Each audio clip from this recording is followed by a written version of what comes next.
Hello and welcome to today's episode of the Design Journeys, where I am going to talk about the differences between architecture and urban planning as a profession. Usually, I have noticed a lot of students in the beginning tend to have this question that what are the differences between the two professions? What are the career choices? How do you work? What kind of a life do you have after doing either of the courses? To be honest, the courses are very different, but there are overlaps and there is no linear answer. So I'll try and cover some of the multitude of options that open up after doing these courses. And let's hope that we will have some clarity on understanding how architecture and urban planning are overlapping as well as being very different in terms of professions.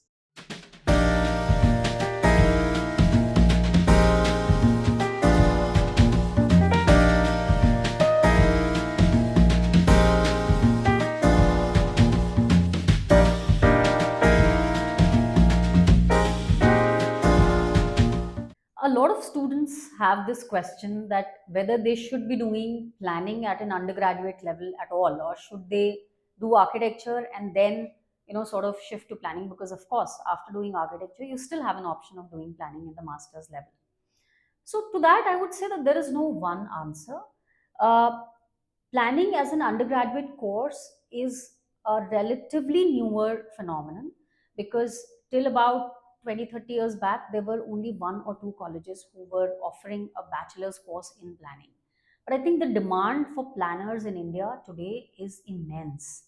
And if one has that clarity that planning is something that they are okay with, as a professional, they would like to do as a profession, then I think doing an undergraduate course in planning is really not a bad idea, because uh, just the very fact that the two professions are very different in nature, even after doing architecture, if you end up doing planning and if you end up practicing as a hardcore planner, you're actually not practicing architecture.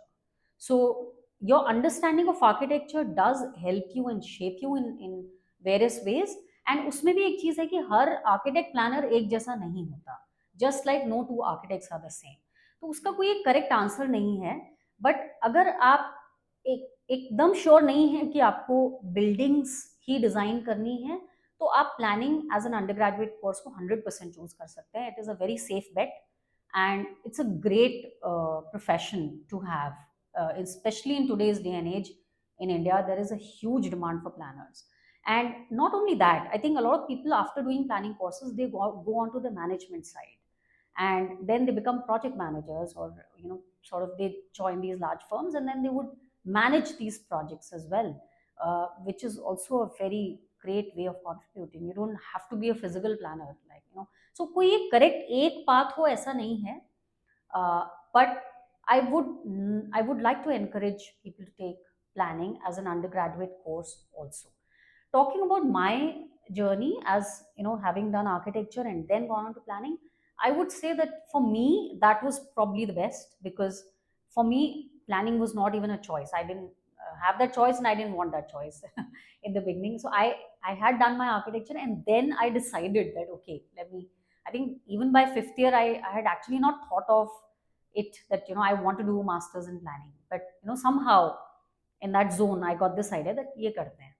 So within architecture and planning, these are the kind of options that, see, one of the key differences that, after having done an undergraduate course in either of architecture or planning, uh, first up, I would highly recommend in both the professions for people to take up a master's course, because that helps deepen your understanding and makes your um, understanding wider and deeper, I would say, in whichever course you want. And then also, after having done an undergrad in architecture or planning, at the master's level, you have a lot of specializations available, right? So by the time you finish your undergrad, you also have some clarity on what are the topics on which you would, you would want to build up and uh, get your understanding to become more. Uh, Having said that, when you get into the profession as an architect, you have to, because you will be first learning the craft. It is a skill based profession, so you will have to hone your skill for at least 6 7 years to be able to establish yourself and say with confidence that okay, this is how things work. So in our, when we were students, they used to say architecture begins at 40, and I think that there cannot be a bigger truth than this, that you need 8 to 10 years of grinding and working on different projects to be able to develop an understanding of this is how a building would work at a certain mature level. In planning, you can straight away deep dive into job opportunities where you're a part of the larger team. So it's not so much as a skill, design skill based profession. So, but it's more of a management and delivery kind of a thing. In both the professions, presentation skills are important. Assimilation of information and converting that into the proposal, whether it is at a building level or at a city level, are important. So yes, in that sense, they're both skill based, but in planning, direct job opportunities are a lot more in these times. So that's how professionally the two of them are different. Also, I think as an architect, you would be dealing with a different set of clients. As a planner, you could actually be dealing with the government, or you could be dealing with PSUs or larger organizations. So the end client and the nature of the profession tends to be very, very different. So I would not say that there is a straight answer for these two, but I hope that with the help of this sort of sharing of my own career path and journey and my understanding of how these two professions work, uh, I think a lot of people may be able to get clarity right in the beginning that what comes after what, and what are the nuances of the two professions as they unfold.